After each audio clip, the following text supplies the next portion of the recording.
지난 목요일 저녁에 저희 집에서도 가정에 감사하는 예배를 드리면서 식구들이 감사한 기도 제목들을 이렇게 돌아가면서 얘기하는 중에 우리 집 아이가 우리 교회의 찬양대에 그 찬양으로 많은 은혜를 받게 하신 것을 감사합니다. 그렇게 감사의 제목 가운데 한 가지를 얘기하더라고요.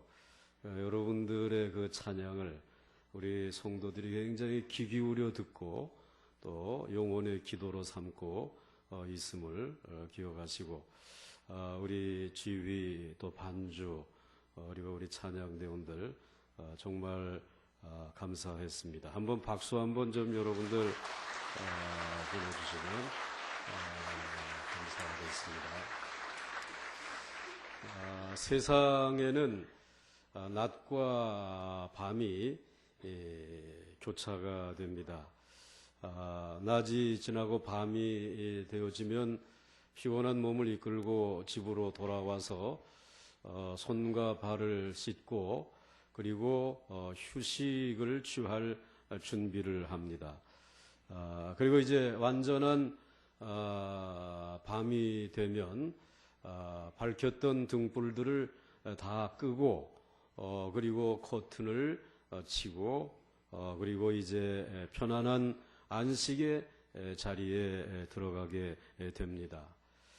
이런 의미에서 보게 되면 밤은 우리 인생들에게 주신 하나님이 주신 귀한 축복 그리고 은혜라고 하는 사실을 알 수가 있습니다. 그러나 밤은 이렇게 우리에게 유익을 주기도 하지만 밤은 두려움과 함께 찾아옵니다. 그래서 밤이 오게 되면 우리는 문을 걸어 잠그죠. 창문을 닫습니다. 그것은 뭔가 두려움이 우리에게 엄습해오는 시간이다. 그리고 발자국 소리에 귀를 기울이면서 마음을 조심스럽게 하며 염려하는 이 시간이 바로 밤입니다. 바로 이 밤은 왜 이렇게 우리에게 두려움을 가지고 오는가 하면 악의 세력들이 기지개를 펴는 시간이 밤입니다.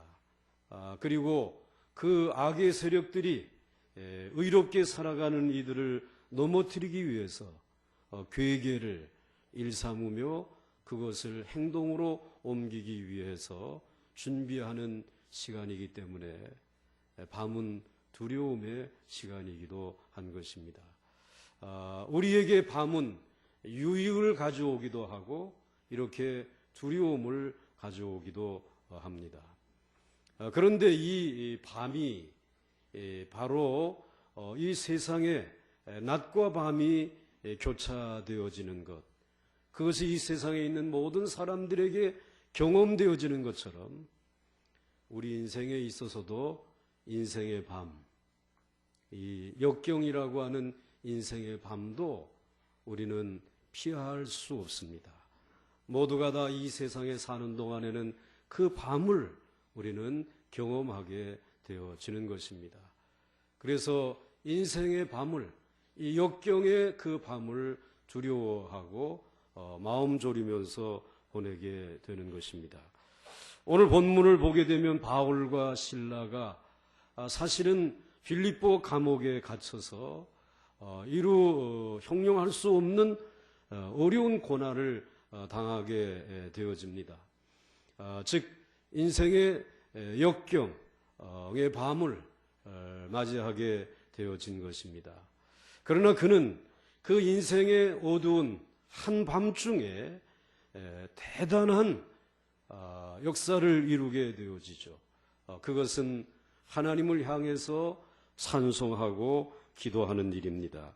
25절 말씀 보시게 되면 한밤중에 바울과 실라가 기도하고 하나님을 찬송하며 죄수들이 듣더라 하였습니다. 이 두 사람이 한 일은 기도하고 하나님을 찬송한 일입니다.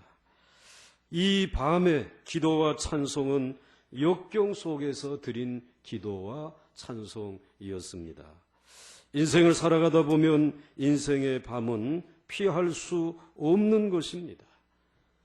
우리의 하루 24시간 가운데 낮이 있으면 밤이 있는 것처럼 이 세상에 믿음을 가지고 살아가는 사람이나 믿음 없이 죄악 가운데 살아가는 사람이나 인생의 밤을 경험하게 되는 것입니다. 이와 같이 우리 모든 인생이 이 세상을 살아가는 동안에 인생의 역경의 밤을 맞이하는 것은 우리 인생만의 경험이 아닙니다. 심지어는 우리 예수님께서도 이러한 밤을 맞이하셨습니다. 요한복음 9장 4절 때가 아직 낮음에 나를 보내신 이의 일을 우리가 하여야 하리라. 밤이 오리니 그때는 아무도 일할 수 없느니라. 즉 예수님에게도 일할 수 없는 밤이 찾아오고 있다라고 제자들에게 말씀하셨습니다. 즉 곧 이제 고난을 받는 그 십자가에서 일할 수 없는, 어떻게 할 수 없는 그러한 인생의 이 역경이, 고난의 밤이 다가오고 있다라고 말씀을 하셨습니다. 그러나 신앙을 가진 믿음의 사람들, 그리고 하나님을 신뢰하는 하나님의 아들 예수 그리스도는 인생의 밤을 만났을 때에 다른 죄인들이 흉내내지 못하는 위대한 삶의 모습을 보여줍니다. 그것은 인생의 밤을 만나게 하신 하나님께 감사하는 기도를 드리고 그리고 감사하는 찬송을 드린다라고 하는 것입니다. 오늘 본문의 바울과 실라는 밤에 찬송하였고 예수님도 최후의 만찬을 제자들과 나누고 그리고 고난의 십자가를 지시기 위해서 기드론 시내를 건널 때에 마태복음 26장 30절에 이렇게 기록하고 있습니다. 이에 그들이 무엇하고? 찬송하고 찬미하고 감람산으로 나아가니라 말씀하고 있습니다. 이 위대한 신앙의 사람들은 하나님을 알고 있었습니다.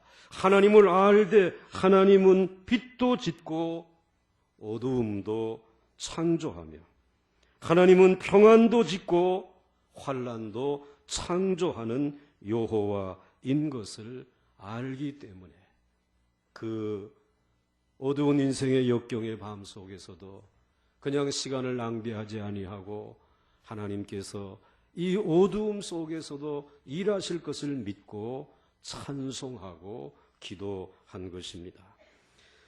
여러분, 첫째로 밤의 찬송이란 역경 중에 찬송을 의미합니다. 우리 인생들의 삶의 자리는 의인이나 악인이나 이 세상에 똑같이 발붙이고 살아간다는 것입니다. 이 세상의 삶이 끝나면 의인은 천국에, 그리고 죄인은 지옥에서 영원토록 살게 됩니다. 그런데 천국은 요한계시록 21장 25절에 보면 낮에 성문들을 도무지 닫지 아니하리니 거기에는 밤이 없습니다. 즉 광명한 빛이 비추는 낮이 계속되어진다라고 하는 사실을 천국을 묘사하고 있습니다. 거기에 반해서 지옥은 예수님의 비유를 통해 보면 마태복음 25장 30절에 이 무익한 종을 바깥 어두운 데로 내쫓으라. 거기서 슬피 울며 이를 갈미 있으리라. 이를 갈리라 하니라. 즉 바깥 어두운 곳, 이곳을 지옥으로 표현하고 있다는 것입니다. 자, 그러면 천국은 가장 완전한 낮이고 지옥은 완전한 밤이라고 하면 우리가 사는 이 세상은 어떠한 곳일까요? 우리가 사는 이 세상은 낮과 밤이 교차하는 것입니다. 그것이 세상이라는 말입니다. 다른 말로 말하게 되면 세상은 밤과 낮이 교차하는 것처럼 역경과 순경이, 우리의 인생에 있어서 순경과 역경이 교차하는 곳이 우리가 살아가는 세상이라는 말입니다. 그러면 왜 하나님은 이 세상을 역경과 순경, 밤과 낮으로 교차케 하시는 것일까? 우리는 순경과 역경이 교차할 때마다 이것은 하나님의 심술이 아닌가라고 하는 생각을 갖습니다.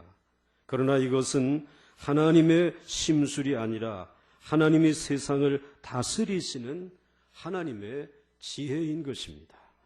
그리고 하나님이 세상을 회복하시는 하나님의 능력인 것입니다. 낮과 밤을 구분하신 것은 하나님의 지혜인 것입니다. 그 낮과 밤이 순환함으로 이 우주는 지금까지 살아 숨쉬며 낮에 소모되어진 모든 것을 밤에 채워 놓으시면서 이 시간까지 우리가 살아가는 이 세상을 다스리고 돌보시고 여기까지 인도하고 계신 것입니다. 그러므로 오늘 낮과 밤이 교차하도록 창조하신 분은 하나님이시고 그것은 하나님의 지혜인 것입니다. 하나님의 전능하신 능력인 것입니다. 만약에 사탄이 세상을 창조하였다라고 생각해 보시기 바랍니다. 사탄이 이 세상에는 그냥 낮밖에 없어 라고 하였다라고 하게 되면 이 세상은 모두 불타버리고 없었을 것입니다. 또 정반대로 이 세상은 어두움밖에 없어 그렇게 만들었다라고 하면 이 세상은 꽁꽁 얼어붙었을 것입니다. 그러나 하나님은 하나님의 지혜로 낮과 밤을 창조하시고 그것이 교차하도록 하나님은 능력으로 역사하고 계신 것입니다. 마찬가지로 우리의 인생에도 오늘 감사절 예배를 드리는 여러분의 생애에도 역경과 그리고 이 순경이 함께 여러분들에게 찾아와서 교차하는 것은 하나님의 심술이 아니라 하나님의 지혜인 것입니다. 그리고 하나님의 능력이라고 하는 말씀입니다. 하나님은 이 과정을 통해 우리의 교만은 낮추시고 그리고 우리의 연약함은 은혜로 채우셔서 하나님의 사람으로 하나님을 찬송하며 신뢰하며 살아갈 수 있도록 우리의 삶을 섭리하시고 인도하시는 줄 믿습니다. 그런 의미에서 보면 하나님이 사용하신 위대한 신학의 사람들은 다 같이 인생의 어두운 밤을 경험한 사람입니다. 아브라함이 그러하였습니다. 요셉이 그러하였습니다. 모세와 다윗도 그러하였습니다. 그리고 그 위대한 선지자였던 엘리야와 다니엘도 그러하였습니다. 그러나 인생의 밤을 경험하지 못했던 사람도 있습니다. 그는 솔로몬이라고 하는 사람입니다. 솔로몬은 아버지 다윗이 만들어 놓은 영토와 준비해 놓은 성전 부지에 호화로운 궁궐과 웅장한 성전을 지었습니다. 그리고 평생을 온 세계인이 부러워할 만한 부귀와 영화를 누렸습니다. 그야말로 그의 생애는 역경이 없는 순경만 있는 낮과 같은 인생을 살았습니다. 이러한 솔로몬의 최후는 어떠하였습니까? 그는 비참하게 죽었습니다. 그리고 그의 나라는 남과 북으로 이스라엘과 유다로 나뉘어져서 지금까지도 이스라엘의 고통과 저주는 계속되어지고 있음을 우리는 알고 있습니다.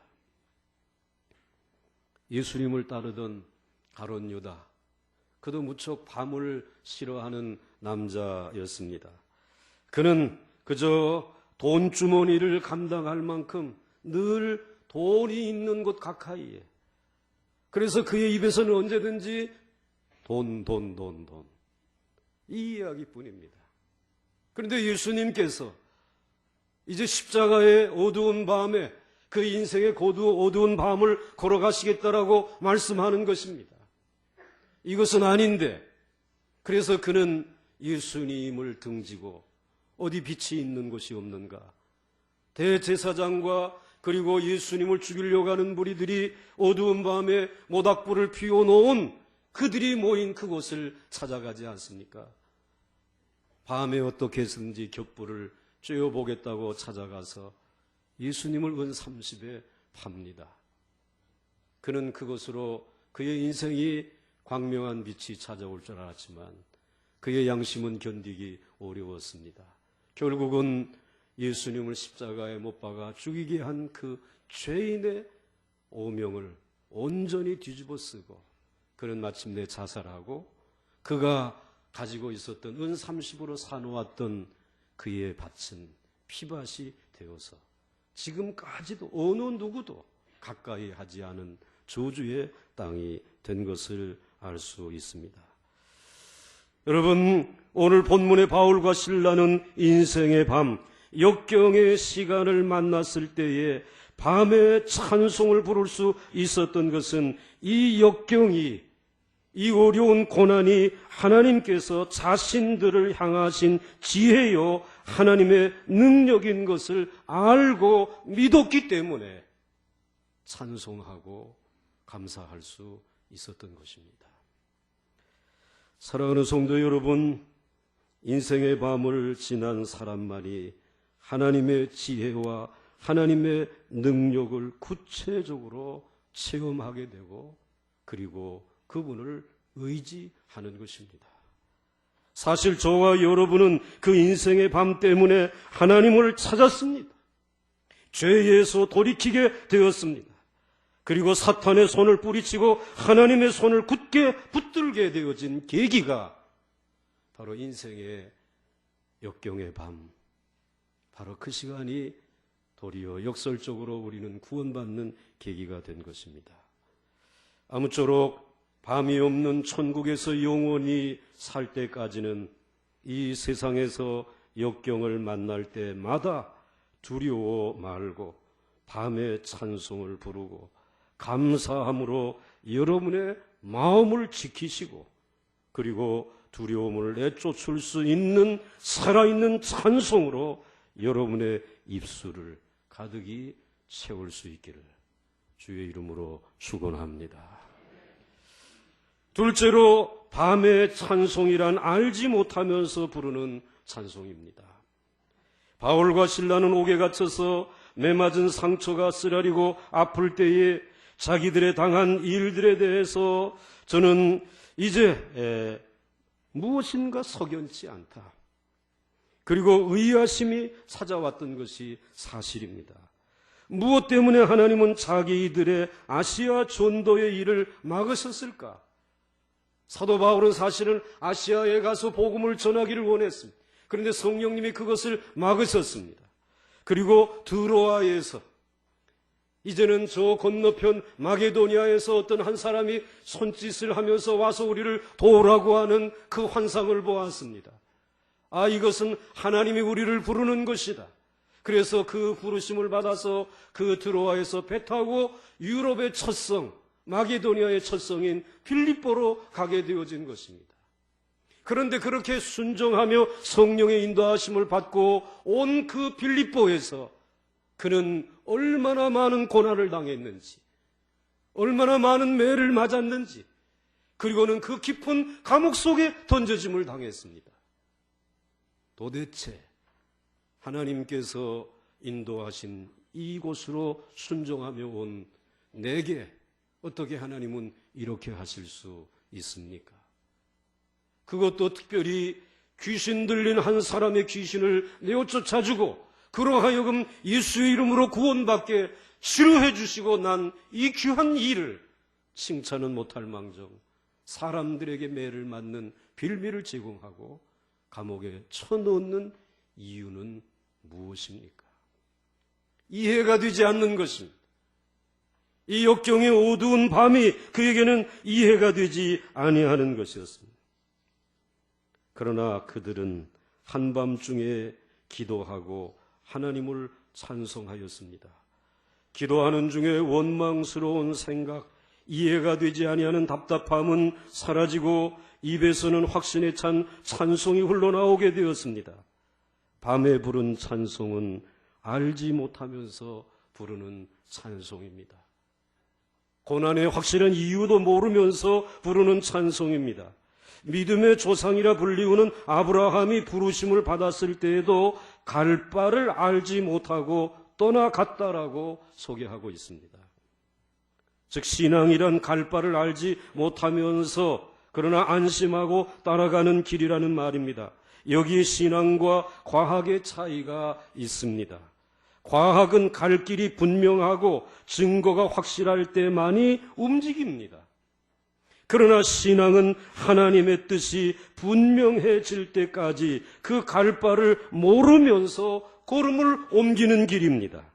그 곡조를 알지 못하면서도 그러나 안심하고 따라가는 것입니다. 그것은 마치 어머니의 품 안에 안긴 아이가 어머니만 같이 있으면 어디를 가는지 몰라요.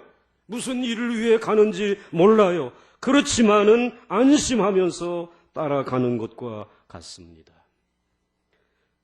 요한 칼빈은 그래서 신앙이란 눈을 감고 귀를 기울이는 것이라 하였습니다.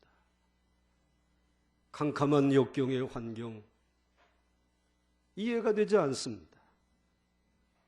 그냥 눈을 감습니다. 그렇지만 어린아이가 어머님의 품에 안겨서 눈을 감고 있지만 그러나 어린아이는 귀를 기울이며 어머님의 숨소리를 듣습니다. 어머님의 심장의 박동소리를 듣습니다. 나를 사랑하는 이 어머님이 나를 안고 이해되지 않은 이 역경의 걸음을 옮길 때에 나를 끝까지 지켜주실 줄 믿습니다. 그 마음으로 걷습니다. 바로 이것이 신앙이라는 것입니다. 사실 우리 성도들에게는 우리가 이해할 수 없는 문제가 너무 많습니다. 왜 하나님은 이 땅에 불신자들에게는 본영을 주시고 성도들에게는 인색하실까? 왜 하나님은 이 땅에 의인들이 고난을 당하는가? 그리고 하나님은 왜 의인들이 고난받을 때에 즉시 구원하여 주시지 않는가? 왜 이렇게 마음을 졸이게끔 하시는가? 이런저런 의문되는 것들이 너무도 많습니다. 그러나 참된 신앙이란 이렇게 자기의 이성으로 해결할 수 없는 문제가 많으면서도 눈을 들어 하늘을 바라보면서 주를 신뢰하고 그에게 찬송을 올려드리고 감사의 기도를 드리는 것이 신앙생활입니다. 참된 감사는 알지 못할 조건을 갖고 있으면서도 찬송을 부르는 것입니다. 예수님께서 최후의 만찬 석상에서 제자들의 발을 씻기실 때에 제자들은 의아하게 생각했습니다. 특별히 베드로는 주께서 내 발을 씻기시나이까 내 발은 절대로 씻기지 못하시리이다 하였습니다. 이 말은 사람들의 발을 씻기는 일은 천한 종들이나 해야 할 일이지 우리 주님께서 그 지체 높으신 거룩하신 주님께서 할 일은 아니라고 저들은 이 베드로는 생각했습니다. 그때 주님의 대답은 어떠하였습니까? 나의 하는 것을 네가 이제는 알지 못하나. 내가 너희들의 더러운 발을 씻어주는 것을 이제는 너희가 알지 못하나 이후에는 알리라. 즉 신앙이란 현재에 있어서 알지 못하며 납득이 되지 않으며 마음에 맞지 않는 일이라 할지라도 장차 알 수 있는 날이 오며 그것이 유익하게 될 것을 믿고 따라가는 것입니다. 그뿐 아니라 알지 못하고 이해하지 못하면서도 하나님께 감사하는 길, 이것이 신앙인의 걸어가는 길입니다. 사랑하는 성도 여러분, 진정한 감사는 먼저 해결된 후에 감사하는 것이 아니라 먼저 감사한 후에 해결을 받는 것입니다. 바울과 실라와 같이 갑작스러운 밤을 만나도 먼저 감사하고 찬송하며 어두운 인생의 앞길을 그 감사와 찬송으로 비치며 길을 잃지 않고 걸어갔던 것처럼 여러분들도 그렇게 걸어갈 수 있기를 주의 이름으로 축원합니다. 마지막으로 밤에 부르는 찬송은 기적을 가져옵니다. 바울과 실라가 이 한밤중에 기도하며 찬송할 때 26절 말씀을 보시면 이에 갑자기 큰 지진이 나서 옥토가 움직이고 문이 곧 다 열리며 모든 사람의 매인 것이 다 벗어진지라. 이때는 아멘을 크게 해야 될 때 아닙니까? 왜 뚫어지게 저만 쳐다보는 것입니까? 다 졸고 계신 것입니까? 다시 한번 읽어보겠습니다. 이에 갑자기 큰 지진이 나서 옥토가 움직이고 문이 곧 다 열리며 모든 사람의 매인 것이 다 벗어진지라. 이 놀라운 광경을 잠자다 깨어 일어나서 확인해 본 이 간수, 그는 분명히 열려진 저 옥문으로 바울과 실라는 도망갔을 것이다 라고 확신하고 칼을 빼어 사결하려는 순간이었습니다. 그러나 바울은 그 자리에 여전히 머물러 있었습니다. 간수의 팔을 잡았습니다. 간수는 바울 앞에 엎드렸습니다. 이 밤에 그와 그 온 가족은 잘못 살아온 것을 회개하고 그 자리에서 세례를 받고 다 예수를 믿고 구원을 받게 되어집니다. 오늘 이 놀라운 역사가 일어났을 때에 놀란 것은 간수가 아니었습니다. 바울과 실라였습니다. 왜 내게 이 빌립보에 그리고 이 인생의 역경과 같은 밤의 시간을 내게 허락하였는가? 여기에 대한 깨달음이, 이해가 몰려오기 시작했습니다. 모든 문제가 이해되고 풀려진 것입니다. 모든 의심은 사라진 것입니다. 이 빌립보 감옥에 들어와야만 만날 수 있는 사람, 이 빌립보 성의 간수를, 바로 그 간수장을 만날 수 있고 그 간수에게 복음을 전할 수 있는 기회를 갖게 하시려고 하나님의 그 탁월한 지혜와 하나님의 능력이 나를 이곳으로 인도해 주신 줄 알게 되었습니다. 깨닫게 되어졌습니다. 정말 바울과 실라의 밤의 찬송은 놀라운 기적을 초래했습니다. 그것은 놀라운 승리였고 축복이었습니다. 그렇게 인생의 밤에 부른 찬송과 감사는 능력이 있습니다. 야곱은 형을 속이고 수십 년간 방황을 하다가 방황을 끝내고 고향으로 돌아오죠. 형에서는 군사 400명을 이끌고 동생이 돌아오는 길목을 지키고 있습니다. 야곱은 형을 만나러 나가기 전에 약복강변에서 어두운 밤에 천사와 씨름하며 기도를 시작했습니다. 그 밤에 씨름해서 야곱은 이름을 하나님을 통해서 바꾸어 봤습니다. 이스라엘이라 새 이름을 얻습니다. 즉 여호와의 사자와 겨루어 이겼다는 승리자라는 의미입니다. 얼마나 기뻤겠습니까? 그 밤에 이 야곱은 목소리를 다하여서 그 밤중에 찬송을 불렀을 것입니다. 밤중의 소리는 얼마나 멀리 가지 않겠습니까? 약복강을 건너서 진을 치고 있었던 에서와 에서를 따르는 400명의 군사들에게까지 이 야곱이, 아니 이스라엘이 되어서 부르는 이 밤중에 부르는 찬송 소리를 들었을 것입니다.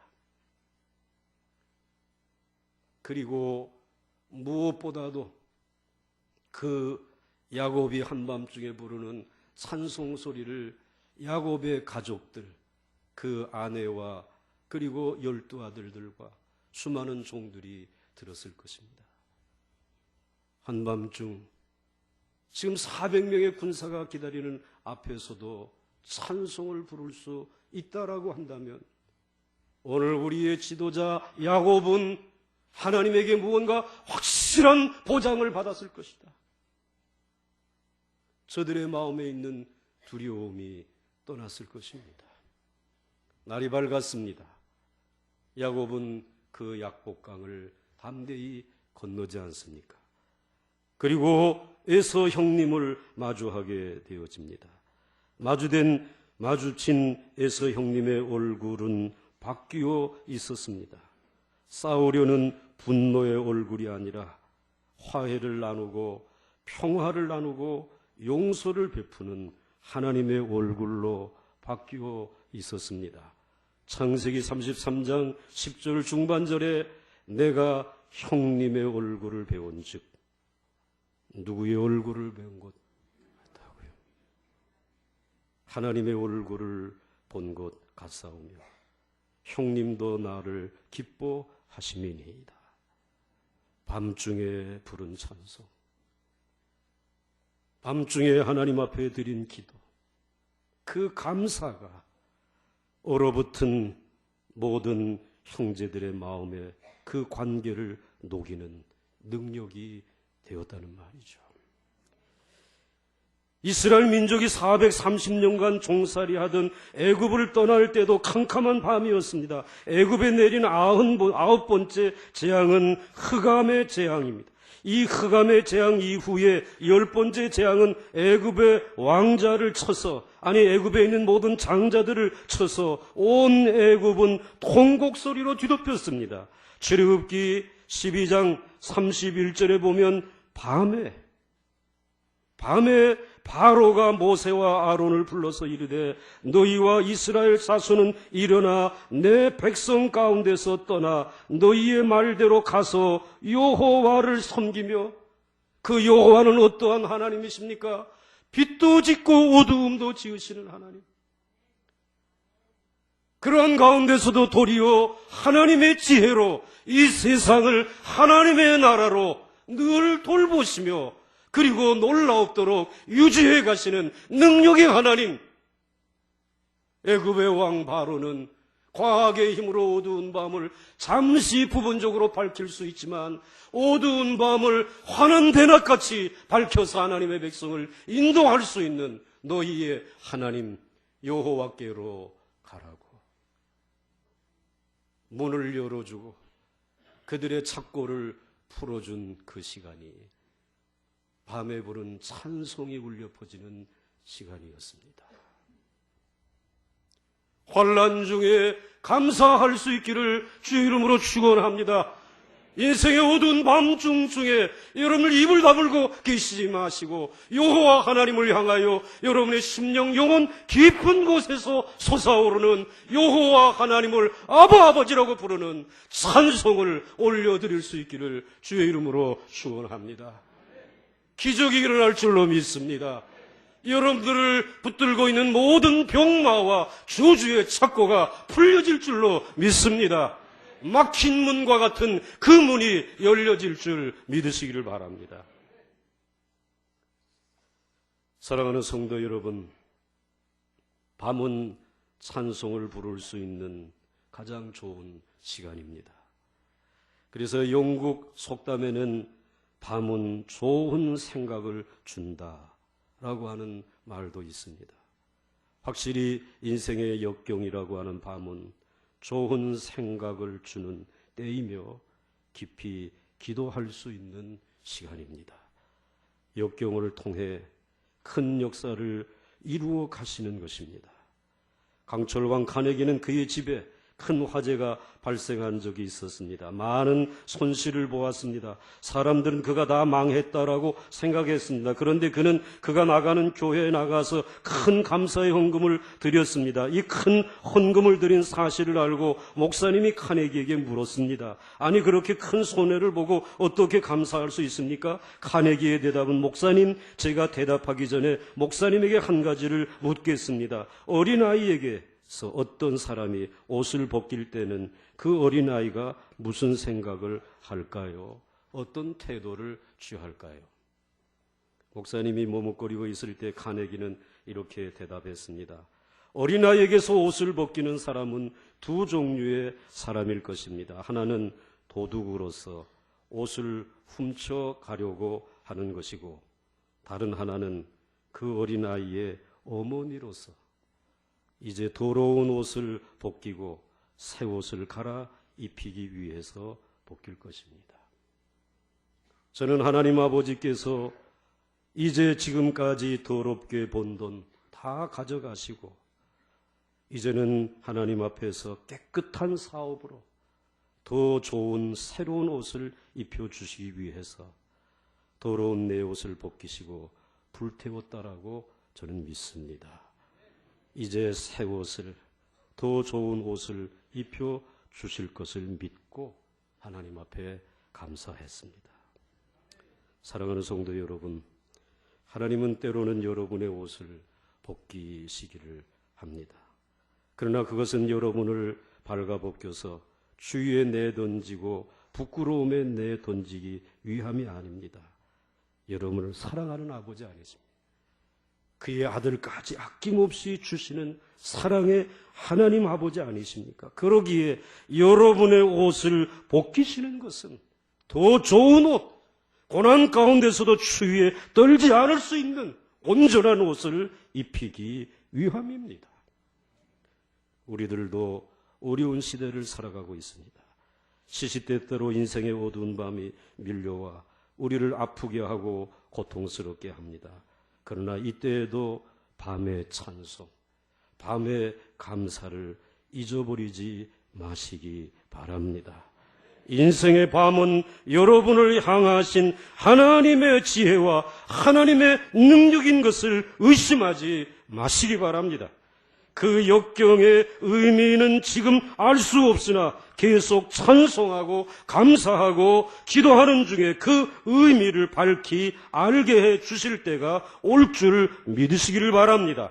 그리고 이제는 옥토가 흔들리고 옥문이 열리는 기적이 일어날 것입니다. 그리고 그 성에 구원받기로 작정한 사람인 간수가 구원받는 그 기적이 일어난 것처럼 여러분들이 역경 중에 찬송하고 감사할 때에 여러분의 주변에 있는 이들이 하나님의 현존을 체험하게 될 줄로 믿습니다. 오늘 이 아침 범사에 감사하면서 감사 찬송하는 여러분을 하나님 아버지께서 새로운 것으로 갈아입히시는 축복의 시간이 될 수 있기를 주의 이름으로 간절히 축원합니다.